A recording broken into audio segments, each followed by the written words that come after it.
Imagine you're 15 years old, you live in a quiet town in Southern California called Fullerton. It's 1978 and the world feels boring. You want to start a band, but there's one big problem. You don't really know how to play guitar yet. This was the beginning of Mike Ness and a band that would soon change music forever, Social Distortion. For nearly 50 years, the band has been through everything. They've seen the highest of highs, the lowest of lows. They've dealt with addiction, jail, and even death. But through it all, they never stopped. Today we're going to look at the wild, dramatic history of Social Distortion, from their loud first notes to their brand new 2026 album, Born to Kill. In addition, I was able to listen to all the albums this week, so I will give you my thoughts on the albums as I go through the story. In the beginning, Social Distortion was a group of kids inspired by loud British punk bands like the Sex Pistols. Mike Ness was the leader, but the lineup changed constantly.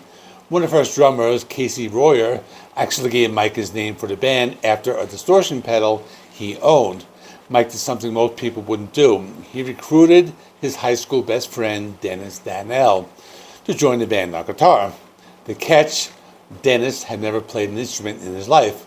The other band members were so annoyed that they quit, but Mike didn't care. He wanted his best friend by his side. The first real show was at a place called the Cuckoo's Nest in Costa Mesa. It was a wild club. Punks would fight with cowboys from the bar next door in the parking lot. It was dangerous, loud, and an exciting time to be a punk rocker. In 1982, the band went on their first big tour of the US and Canada with another band called Youth Brigade. They filmed the whole thing for a documentary called Another State of Mind. It was a total disaster. They traveled in an old school bus that kept breaking down. They had no money. At one club, the owner underpaid them by giving them rolls of pennies. Mike Ness was drinking heavily during the tour, and the stress was tearing everyone apart. By the time they reached Washington, D.C., the band actually quit and went home, leaving Mike all by himself. But out of that pain came their first classic album in 1983, Mommy's Little Monster. It was raw, sloppy, and perfect. It sounded like a chainsaw and a scream. Songs like Another State of Mind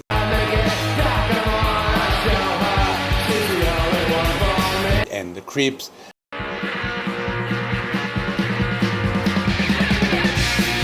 made them famous in the underground world. This was the most straightforward punk rock album. It has a very raw sound. It sounds like a band finding their sound.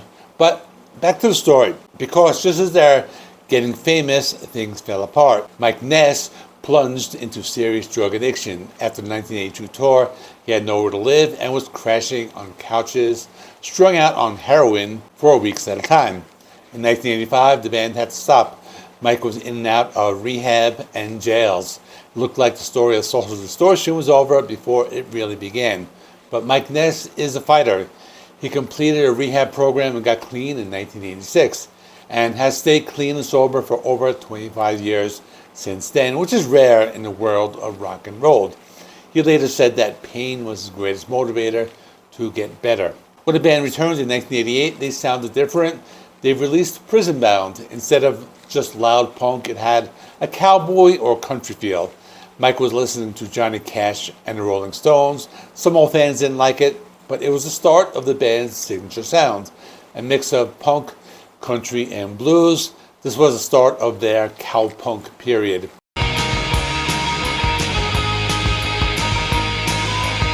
And I also like this album. It was like a bridge between their classic sound and what they wanted to do later. But moving on, then came the year that changed everything, 1990. The band signed to a major label and released a self-titled album, Social Distortion.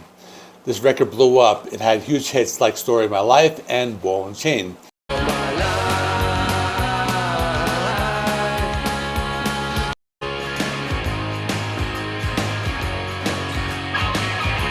Also featured a cover of Johnny Cash's Ring of Fire.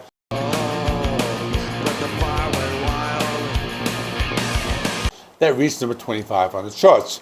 They were finally famous and the album went gold. Now, I would say the self-titled would be a good place to start if you're not familiar with the band. It has the most recognizable songs and it's just a good sounding album.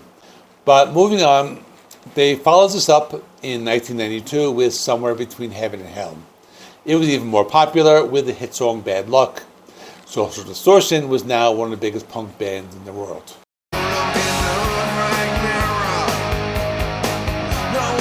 So as for the second album, or the one after the self-titled, I thought it's a good follow-up. I think it's a good album to check out, like right after the self-titled. Like those two are probably their best albums, so those would be a good places to start. But moving on for the story.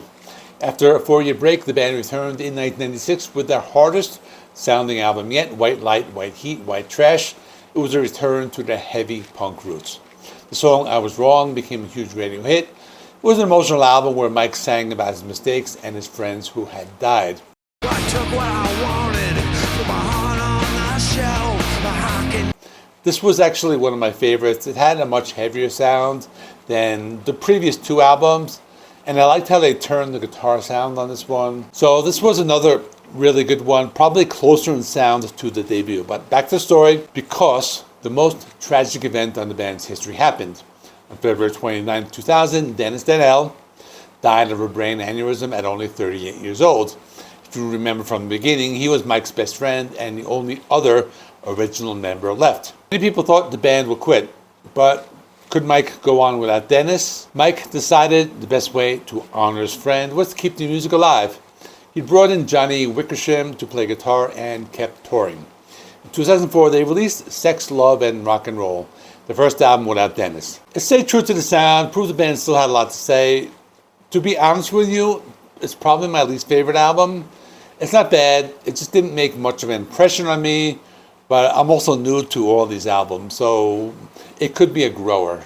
That's in too deep with the slick back hair and the silver teeth, yeah. So moving on, after a long 7-year wait, they released Hard Times and Nursery Rhymes in 2011. This was a huge success. It debuted number 4 in the Billboard 200, first time Mike Ness produced an album himself, and featured female backing singers for the first time.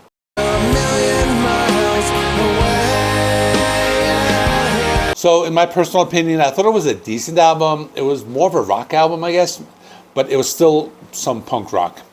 It was like a roots rock type of punk rock album. And it made me think of like, what would it sound like if John Cougar Mellencamp made a punk rock album? That's kind of what came to mind listening to it.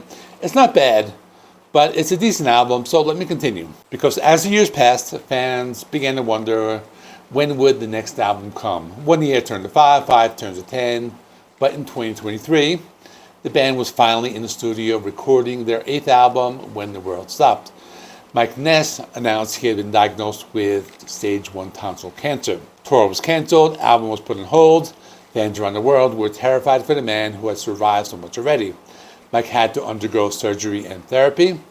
He said it was a lot of pressure to get his voice back to full strength, but he promised his fans the new record would be worth the wait. He fought cancer with the same grit he used to fight his addictions in the 80s, and just like before, he won. Now in 2026, the wait is finally over. Social Distortion is back. On May 8th, 2026, the band will release their 8th studio album titled Born to Kill. It's their first new album in 15 years. The record features 11 songs described as being packed with fury, joy, and catharsis. Mike Ness worked with famous guests like Benmont Tench from Tom Petty's band and the artist Shepard Fairey, who helped design the cover art. The title track Born to Kill was released as a single in February, showing the world that even after 48 years, Social Distortion still had that punk fire burning inside. I was able to listen to that one today. Really good. It's kind of like a return to form. They really sound good.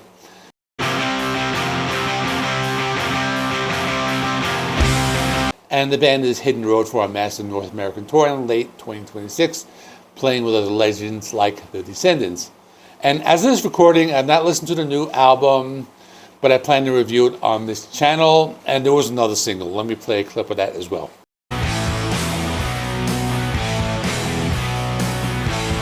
So in conclusion, from the blackout days of Mommy's Little Monster to a triumphant return to a Born to Kill, Social Distortion has become more than just a band. They are a symbol of survival. Their logo, a skeleton holding a martini and a cigarette, perfectly sums up their story. As Mike Ness says, it represents life and death, it's celebration.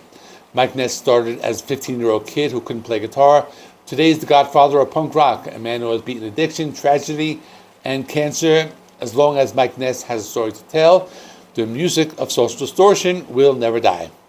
And if you really want to know where punk rock started, check out this video I did on the Stooges and how they helped define the genre. The video should be appearing on the screen. And when I review the new album, I will link it to this video as well. So it will appear over there like when I record the video. But anyway, please like the video. It helps me with the YouTube algorithm. Please subscribe if you're not already. I do rock and metal reviews, rankings, and more. Thanks for watching. See you in the next one.